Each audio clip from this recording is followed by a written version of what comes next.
Hello বন্ধুরা, আজ আমি এমন একটি টপিক নিয়ে আলোচনা করব যা বর্তমান মার্কেটে প্রচণ্ড চর্চিত বিষয় হিসাবে রয়েছে। হ্যাঁ, আপনারা ঠিকই ধরেছেন, গোল্ড অ্যান্ড সিলভার। বর্তমানে গোল্ড অ্যান্ড সিলভার প্রচণ্ড হারে বেড়েছে এবং বেড়েই চলেছে।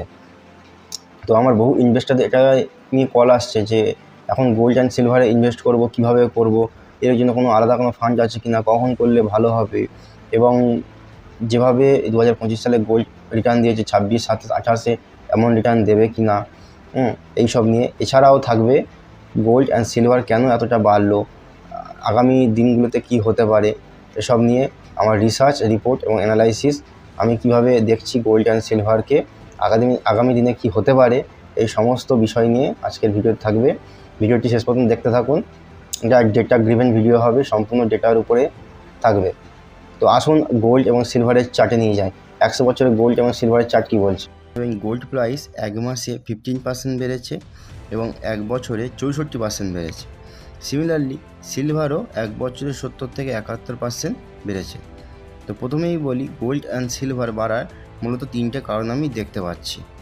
প্রথম হলো গ্লোবাল মার্কেট আনসার্টেনিটি, দ্বিতীয় হলো ইন্ডাস্ট্রিয়াল নিড, এবং 3 নম্বর হলো রিজার্ভ কারেন্সি ডাইভার্সিফিকেশান। তো গ্লোবাল মার্কেট আনসার্টেনিটিটা ব্যাপারটা হলো, এখন বিভিন্ন দেশের সঙ্গে যুদ্ধে জড়িয়ে পড়েছে, যেমন রাশিয়া ইউক্রেনের সঙ্গে, ইসরায়েল হামাস বা প্যালেস্টাইনের সাথে, এছাড়াও ইসরায়েল ইরান হয়ে গেল, ভারত পাকিস্তানের মধ্যে কিছুটা হয়ে গেল। এভাবে বিভিন্ন দেশের সঙ্গে জড়িয়ে পড়েছে। এছাড়াও ট্রাম্প ট্যারিফ ওয়ারও শুরু করেছে। তো এই সমস্ত কারণে গ্লোবাল মার্কেট আনসার্টেনিটি হয়ে আছে। তাই জন্য সবাই কী করে, যখন গ্লোবাল মার্কেট আনসার্টেনিটি হয়ে থাকে তখন সবাই রিজার্ভে গোল্ড এবং সিলভারকে পারচেস করে। দ্বিতীয় হলো ইন্ডাস্ট্রিয়াল নিড। বর্তমানে যদি আপনি চার্ট দেখি, ইন্ডাস্ট্রিয়াল নিডে সিলভারকে খুবই গুরুত্বপূর্ণ মেটাল হিসাবে ব্যবহার করছে সবাই। যদি সিলভারের চার্ট দেখেন, তাহলে 17% মোটামুটি জুয়েলারি ইউজ হচ্ছে এবং 17.8% ইনভেস্টের পারপাসে ইউজ হচ্ছে। Major of the amount 59% industrial কেসে ব্যবহৃত হচ্ছে। ইন্ডাস্ট্রিয়াল কেসগুলি কোনটা?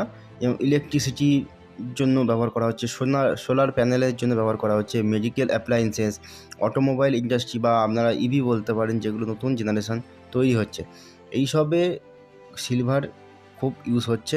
এবং যে থার্ড কারণটা সবথেকে গুরুত্বপূর্ণ, রিজার্ভ কারেন্সি ডাইভার্সিফিকেশান।